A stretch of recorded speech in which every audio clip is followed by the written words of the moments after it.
Welcome to the R&A Outdoors podcast, fueled by Ripcord Arrow Rest and First Light Hunting Apparel. At R&A, we are public land DIY conservationists that love to share our passion for the outdoors. So join us and our team as we interview professionals in the industry to share insight knowledge that helps make hunters and anglers more successful.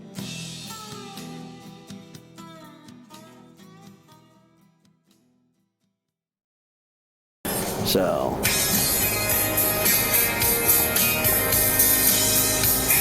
what do you think? I like it. Wait.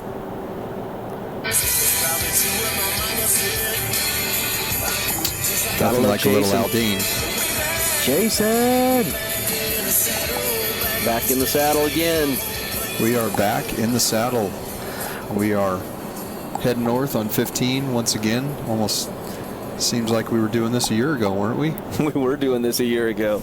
Rocking and rolling and taking no names. That's the way it is. Ripping up the freeway, and we are heading up to the Western Hunting and Conservation Expo, Sportsmen's for Wildlife and Mule Deer Foundation show. So excited to go spend the weekend up there and hanging out with a bunch of our friends and reconnecting with people we haven't seen in probably a year. Yeah, you know what's wild about this, of course, is going up to do a little bit of work for NRA. Got an NRA booth up there. Going to be selling some memberships and getting all those things taken care of. But we're primarily focused on helping Jim get the word out that the NRA needs some help in the Friends department so we can get people raising money for the NRA Foundation Youth Shooting Sports. So that's a big focus of ours. Yeah. And you and I are going to have a good opportunity to check out some stuff. But in the meantime, you know, the top 10 things that people like to go to this show for, well, I have to put on the top of my list is the Full Curl Society, and that's where the Friends. So why would you want to go to that?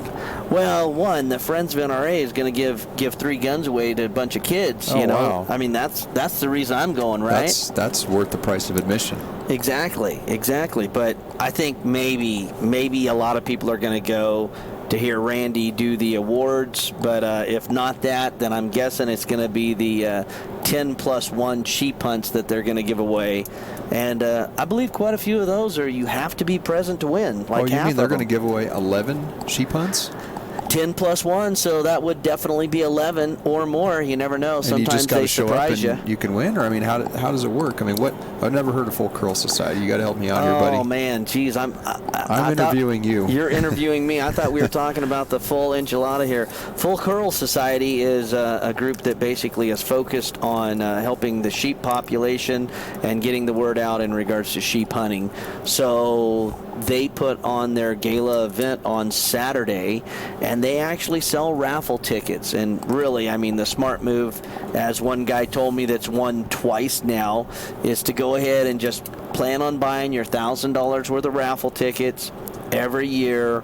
And he said that's been his plan, and so far he and his wife have both won one. So, well, you figure if you bought $1,000 worth of tickets for 40 years, you might have a better shot at actually winning a stone sheep hunt than actually just going and paying $40,000 to buy one. Well, and that's the reality. I mean, those kind of hunts are popping at that value right now. I mean, for the normal person, that's just not something that's going to probably be available. I mean, I don't have an extra $40,000. I work for the NRA Foundation. I mean, come on, man. Come on. I mean, who can go on a stone sheep hunt anyway? I mean, geez. Well, you know, I'm not even going to bring that up, you jerk. But I mean, the cool part about this is for $75 you can get into the limited sheep draw, right? Which there's only limited tickets. I think you get 7 tickets for $75, and then that one, you know, I think they have a stone. They have 2 dolls. I think they've got a couple stones. They've got quite a few dolls, and I think they've got one Rocky and then the one Desert that I think Wade Lemon does the guiding on. So actually, I think there's 3 stones when I look. So there's 3 stones, 6 or 7 dolls, and then you've got the one Rocky and the one Desert. And they also do, I think, depending on what what package you buy. I think there's also a ticket that you can get for, I think, a KUIU pack or a setup for a KUIU system. So well, and they also have the Best of the West long range gun. So my buddies over at Best of the West, you know, they've always stepped up to the plate and donated a gun to that cause too. So they raffle that off. And I mean, anybody that knows anything about long range shooting, you know, I mean, there's something about having a gun that can reach out and touch something. And sheep hunting is that way. I mean, my sheep shot was 744 yards. So, I mean, that's normal. That's normal stuff. I mean, putting a stock on a sheep and getting within the 400-yard bubble, most of the outfitters, you know, they're like, you got to be proficient at 400 at a very minimum to be in this game, because sheep's eyes, they're 8-power binoculars, right? So, I mean, take that into consideration. That's a mess. So Saturday is that's a busy day at the show, right? The show starts today, Thursday, runs Friday, and as the weekend goes, the show ends Sunday, but it gets really busy. But it's amazing when you go in to that showroom or that ballroom, and how many people are in there, and then when that thing ends and 11 people walk out of there with, after winning a sheep hunt, there's a lot of electricity in that room. Oh man, come on. That one guy that won, that they said, hey, who's here from this town? And like 6 guys stood up. Mm-hmm. Dude, it got rowdy in that place, you know. I mean, it was off the charts. And then the little guy that ended up standing on top of the table screaming and yelling. I mean, that's stuff. And then Randy's young friend that, I mean, how old is that kid? 20-something? Yeah, I think so. He ends up winning his first sheep hunt. He guides for sheep all the time, but who thought he'd ever be able to afford one? I think it was Parker. Yeah. So that's just good stuff. That is awesome. So Saturday, I want to say it's around 10, 11 o'clock, right? They kick off the Full Curl Society, and it's in the main ballroom there, right across from where the exhibit hall is. And it's kind of a no-brainer if you're at the show, even if you just buy your $70 annual subscription, which gets you a few tickets in the drawing. It's just cool to go in there and see and watch everything happen, because there's, like I said, there's so much energy in the room when they're going from barrel to barrel and they're getting ready and they pick a ticket out, and they kind of go through, okay, if you are from this location, you're going to be going on a dull sheep hunt, and then they, of course, break it down, and so if they go by state, by city, it's a lot of fun. Absolutely. And that's one of the main reasons that Jim and I are doing the NRA Foundation raffle there for the kids, is because we want them to understand that we care about the hunting society, and we want to make sure that we pass it on to the next generation. So let's transition this into the actual showroom floor. I mean, come on, we have once again, I mentioned the NRA booth, but John McGann is going to be there with Wild Eats. Yep. A lot of these people are going to be there that we've actually done. He's got free range bison chili this year. Man. So he shot a bison, a nice bull bison in the Book Cliffs in Utah this last year.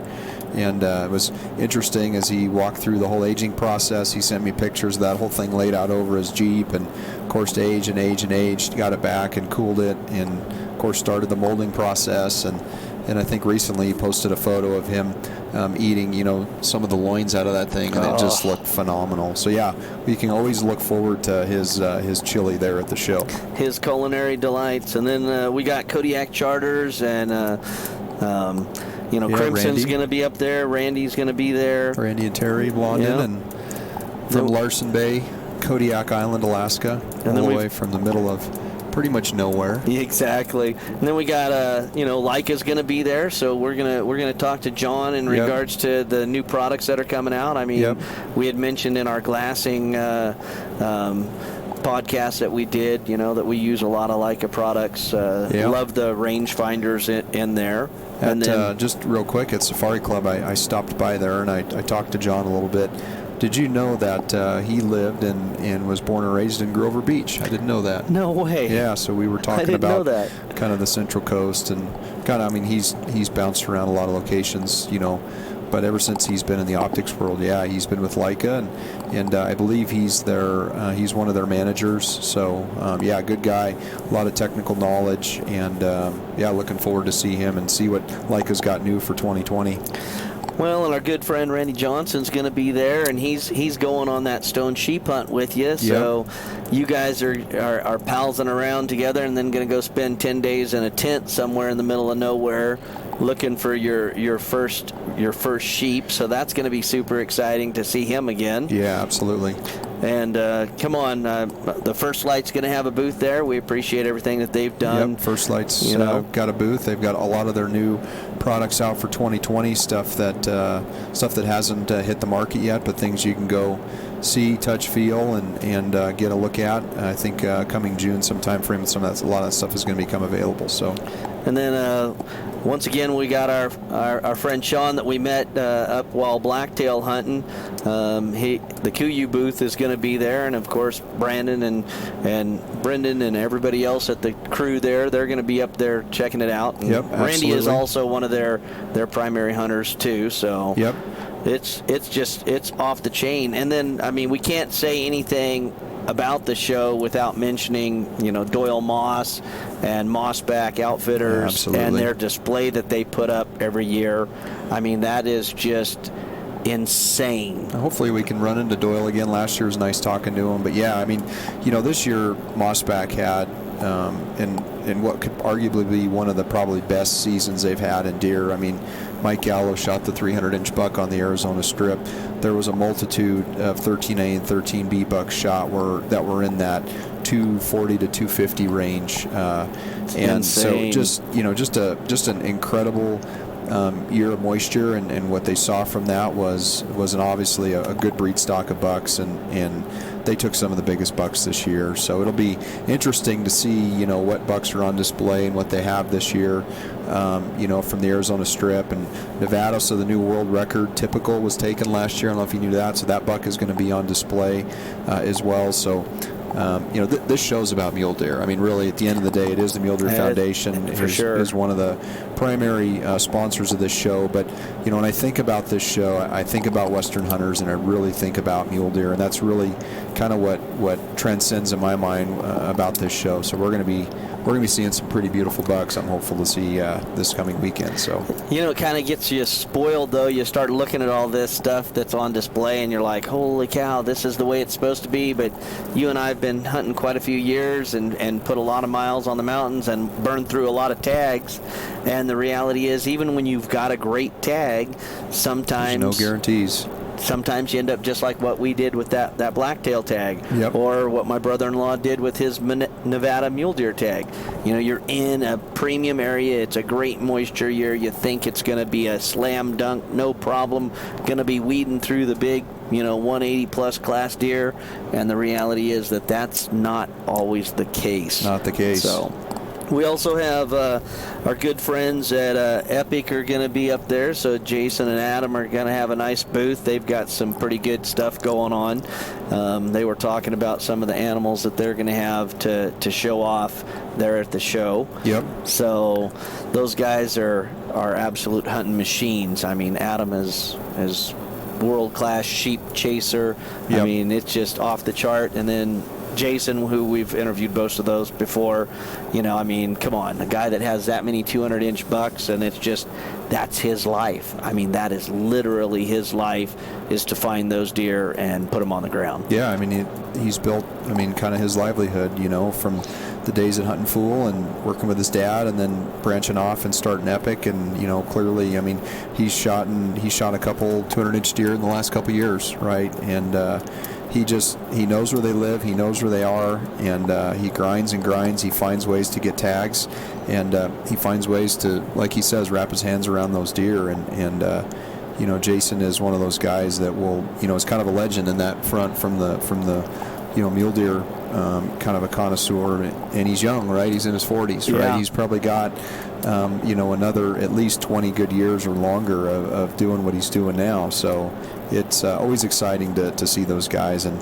their booth and kind of the things that they're doing, because we talk about that. They're, I would say, one of their prime competitors are good friends of ours at the Hunting Fool, right? Yeah. And which they'll have a pretty large size booth as well. I ran into Robert Hanneman and Jared Lyle over at SCI last weekend, and they've got a lot of stuff planned at their booth this year. They've actually got a platform that they're going to be releasing and not to let the cat out of the hat too much, but it's going to be essentially kind of a GPS tracking system where you can also filter different hunts, and all electronic via through your phone. So pretty neat stuff that they're doing. And what I like about Hunt and Fool is I think they kind of continue to test and challenge their competitors, but also other markets in the industry, and they're doing a lot of things kind of diversifying out, which for $100 a year, it's kind of hard to beat the service that you get, right? Absolutely. And then Robert, the bum, he's got 3 boys, and he's putting them in for tags all over the place. And one of his kids killed a sheep this year. I mean, he sent me the postcard. Oh my God, they were off the chart this year. It was an incredible year. Made me shake my head, but he got that sheep, and then one of his kids, I think, has an Oryx tag, so he's actually just going to swing by to validate his $5 tags and throw his chances in the sheep draw. And then, from what I understand, he's actually headed to New Mexico to chase some Oryx. So yeah, one of his sons drew a White Sands missile range Oryx tag. So this is that time of year they're out there chasing the Oryx. So just an absolute incredible year for his boys. And his wife Amy shot a mountain goat this year, and of course Robert always manages to get a few hunts in himself. Shot that 34-inch mule deer in Colorado. So yeah, I was telling him this when I was talking to him last week, and I said it was so much fun watching the journey your boys had last year, and from seeing the youngest shooting his first deer to all the boys shooting elk, and of course the desert sheep. I mean, just so much stuff that happened. That'll be a tough year to top for them, but knowing Robert, he's gonna find a way, and he grinds. So. And then, of course, my friend Jeff over at Stone Glacier, we're gonna stop in and talk to him. They've got a new clothing line. They're trying to branch out into all kinds of stuff. Their main thing, of course, has always been packs. The hardcore, make sure that you can pack out your meat the day that you shoot it. Systems, but they're branching into a bunch of different leveled items. I can't wait to listen to the whole spiel on all of the stuff that they have. So that's going to be super exciting. Yeah, I've jumped a couple times in their booth while I've been at a couple of the shows, and yeah, I mean, full lines. I mean, they've got pants, they've got outer layers, they've got down systems, they've got sleeping bags now, they've got tents that they're putting out. Of course, they're minimalist packs that they've had for years, and yeah, I mean, you talk about continuing to elevate the game and challenge their opponents. I mean, they're one that's coming out with a lot of stuff too that something to look for. Yeah, well, in the past too, you and I had a lot of fun at this show and met some pretty interesting people. One time we met Don Trump Jr. Yep. So since then, he's been following you on whatever the hell those things are in social media that I don't do.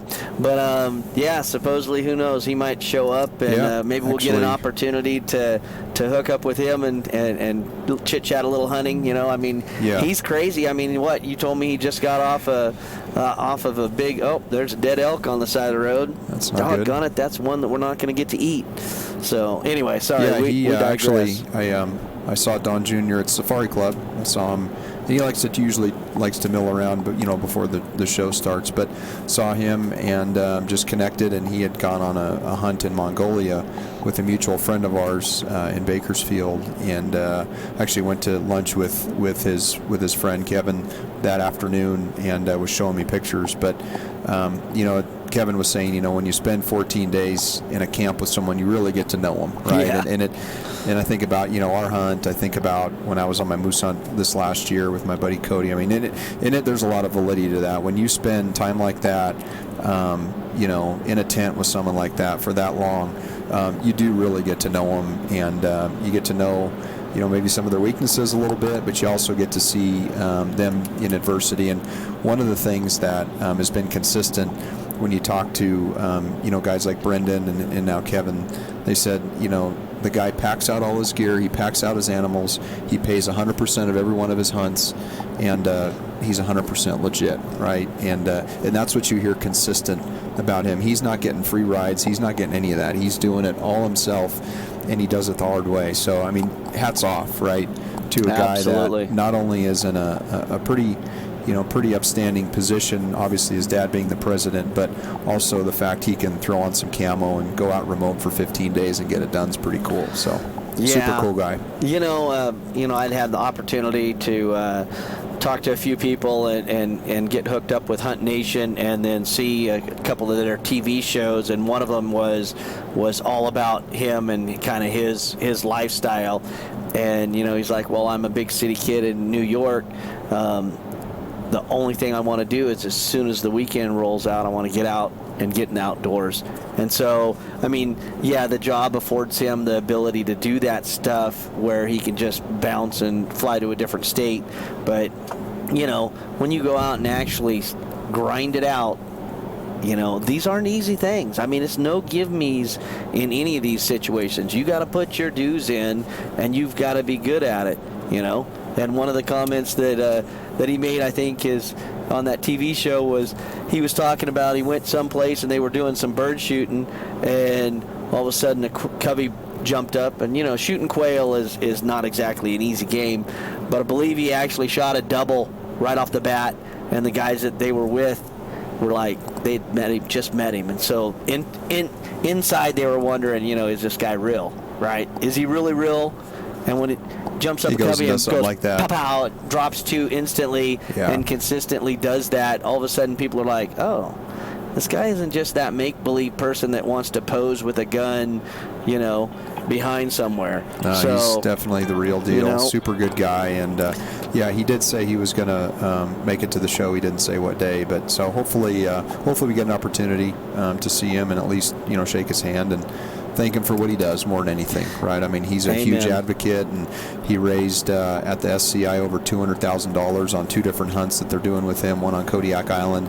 Then they auctioned another hunter to come up, and again, it was a cool deal that they did for him at the SCI, and he's just an upstanding guy. Well, the last thing I want to touch on is of course the $5 permits. Oh yeah. Which to me is probably right up there with full curl for me. Absolutely. Different from the full curl, because the full curl, the more money a person has, the more opportunities and more chances that they'll have in the drawing. But the thing with the $5 permits is it is a unique opportunity, right? You can buy a chance to put your name in the hat. A lot of times the odds people are absolutely horrible. They're like 1 in 10,000. For sure. Okay? But it puts you another chance in the hat for those great hunts like the Henry Mountains or the Paunsaugunt or the San Juans or any Zion, of the Caparowitz, any of the sheep tags. So it gets you another opportunity, and you could only buy one. And for each of the species or each of the hunts that they offer, which there's over 200. There's 200 hunts, 200 tags that they offer. And again, to your point, it's moose, goat, sheep, deer, elk, turkey, mountain lion. You name it, right? Black bear. It's any huntable species in Utah. There's multiple tags and multiple units available. And oh, by the way, what I think is the coolest thing about it is you got to go to the show and validate it. So you could sit at home, buy your tags online, but if you don't go to the show, guess what? Your name doesn't go in the hat. Not going in. So that's the reason. While I say the odds might be bad, 1 in 10,000 on some of the absolute perfect hunts, really when it gets right down to it, some of the other ones might be only 1 in 600 if a person's not interested in going mountain lion hunting or bear hunting or turkey hunting or an archery hunt, right? Archery hunt is a niche group of people, and prime case in story, Jim Reardon last year, right? Says I'm gonna throw my hat in on the $5 tag for the San Juans, and guess what? He draws what's probably one of the top 5 elk hunts in the West for bow hunting, and had a great hunt. Didn't get it done, but again, he said he saw some amazing bulls, and so it's possible, right? Chad Mendez won the Desert Sheep Tag last year. Dan Evans has won Southwest Desert for archery elk. So people we know that we affiliate with win these tags, right? So and that's the beautiful part. I mean, the other side of this that we need to make sure that everybody understands is you put your $5 in doesn't mean that you get the tag for $5, right? If your name is drawn, you are given the ability to pay for the tag. So for non-residents, you're looking at a couple $1,000s for the premium sheep, moose, goat type of tags. But still, I mean, come on, I'm 20 plus years into the draw and still haven't hunted in Utah. I still haven't hunted in Utah. That's actually the honest to God fact. You've hunted with people in Utah and you've been on some incredible hunts in Utah, but you've never had the tag in your pocket. So correct. This again is another opportunity, and it's actually smart when you think about it from a marketing standpoint.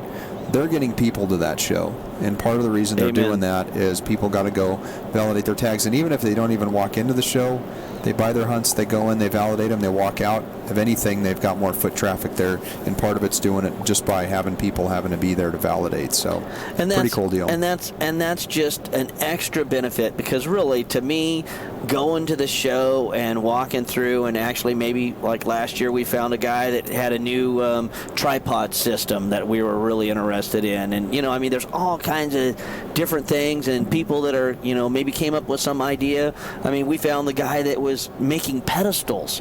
I mean, you bought one of those pedestals. That is just Wade absolutely cool. Hobble Creek, so Wade's going to be there. And one cool thing, and just to plug them a little bit, so we saw all those incredible, I mean, they're taking old, basically cedar trunks and a lot of different juniper, just different trees that are localized to a lot of the areas that they're in, and he repurposes them, and he makes pedestals out of them. And what you'll find is if you walk through Mossback's booth there, where they have all of their mounts, most of all those are on the Hobble Creek pedestal mounts. So it's kind of cool. It's a good plug for Wade, but I'm gonna do a cool pedestal with my Africa Plains game. But really neat idea and beautiful work that they do. Absolutely. Well, man, that's I mean, that kind of gives it in a nutshell. I mean, I can't wait to get there and check out everything, and look forward to seeing something new, because every year we get there and we're like, hey, look at that, But I mean, wait a second, who is our buddies going to be there with the stabilizer? Crossover? Yeah, are they going to be there? I don't know. I know Brandon's going to be there, but I think they're pushing the Broadhead this year. I don't think they're pushing the stabilizer. But I mean, so there's a lot of folks. I was just thinking in my mind other folks that are going to be there that I'm going to connect with as well, and people that I've obviously seen. I've been to Safari Club. I went to the Sheep Show, both shows in Reno. So, you just kind of see all these people, right? I mean, it's run into Brian Martin at every show. Yep, I'm going to be there, right? So Best of the West, they're always typically at this show, like you were saying. So you continually see folks, but it's funny. I mean, you see them at one show, you see them at another show. It's like you talk about something different. It's not like, hey, what's going on? What happened in the last week? It's like now, hey, did you see that? Did you check that out? So it's always good, and that's one thing I like about kind of this camaraderie of people in this industry is everyone's so friendly. Everyone gets along really well, right?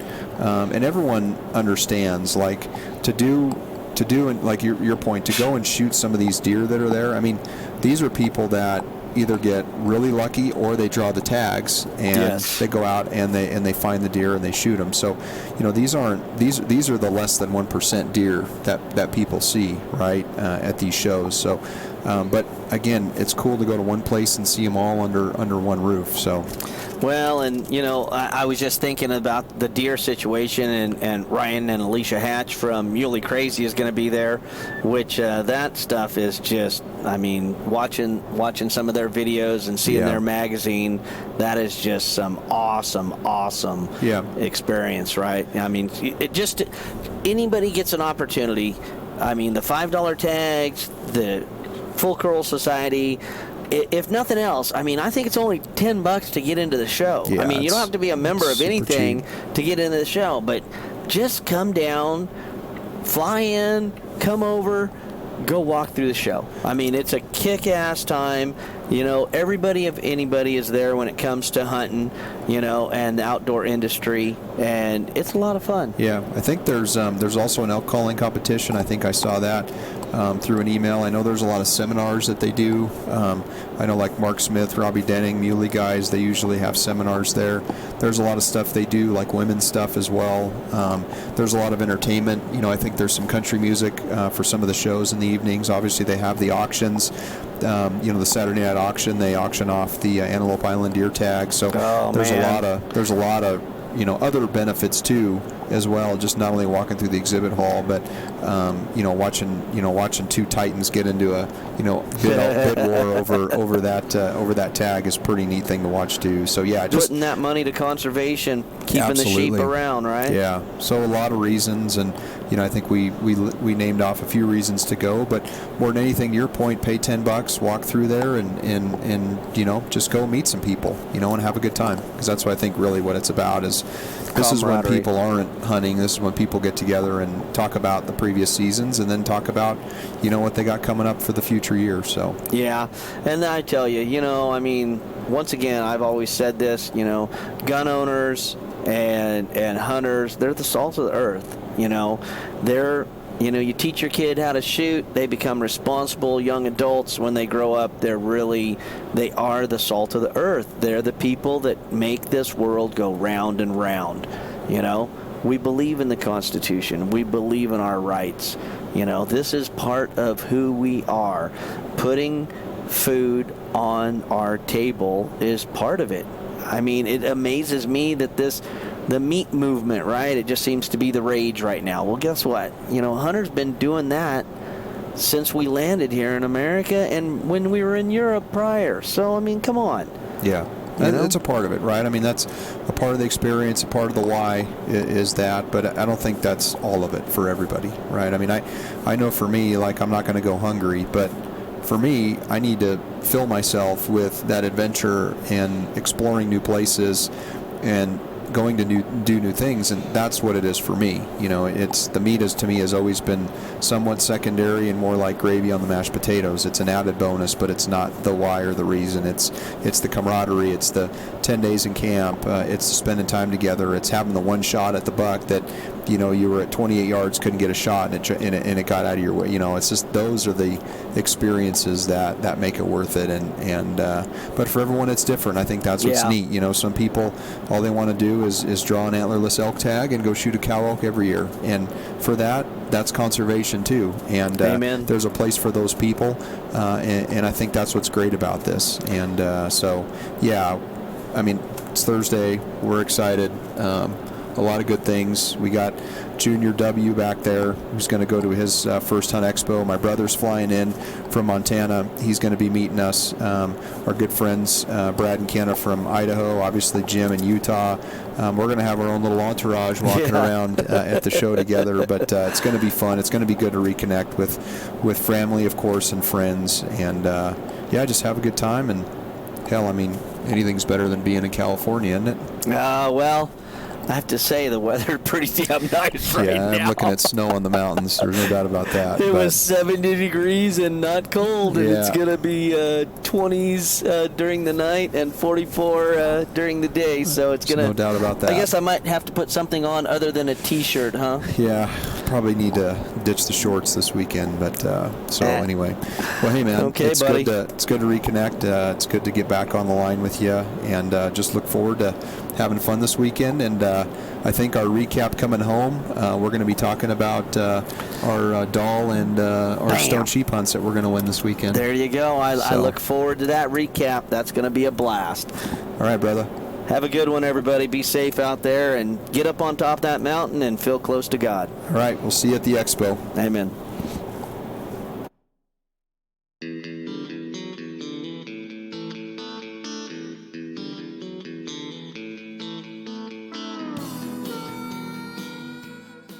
Hey everyone, this is Lucas Paw, host of the RNA Outdoors podcast. Please check out Podbean and iTunes. If you have an iPhone or iPad, go to the podcast app on your device, search for RNA Outdoors, and hit the purple subscribe button. When doing this, it will automatically upload when new podcasts are loaded, and they will download into your queue. For Android users, you can access the podcast through Podbean, Stitcher, or use our website, www.rnaoutdoors.com/podcast. In addition, under the RNA Outdoors podcast channel, please leave a review and a 5-star rating. These reviews help boost our popularity and outreach. You can also follow us on our social media outlets, Twitter at RNA Outdoors, Facebook, RNA Outdoors, and Instagram, Rod and Arrow Outdoors. All links are in the show notes as well. If you like what you've heard, we hope you'll pass along our channel to your friends and colleagues. Keep up the good fight. We cannot sit by and watch the public lands devoted to wildlife protection wither away. There's simply too much at stake. Make your voice heard, speak up, and get involved with conservation efforts, and know that every little bit helps. As we say on the mountain, go farther, stay longer.